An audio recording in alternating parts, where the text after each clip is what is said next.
Do you want to delete your watch history on YouTube? This is how you do it.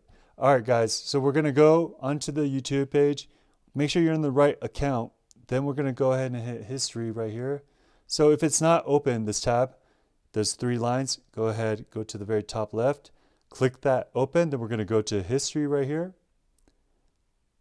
And from history, we're going to want to go right here to the right. And it says manage all history. Go ahead and click that. Okay, so from here, this is pretty much it. We're going to see delete. You're going to want to go ahead and open that.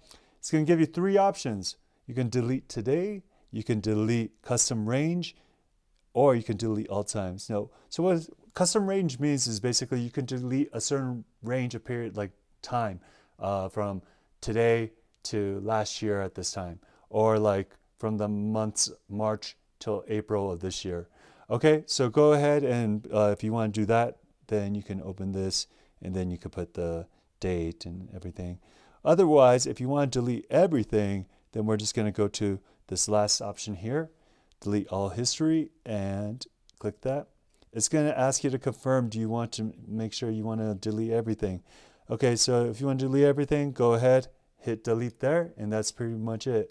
Now this is going to be for MacBook, PC, laptop, anything. All right, guys, so I hope this video helps. If it does, please consider liking, subbing. Appreciate it. See you next time. Bye-bye.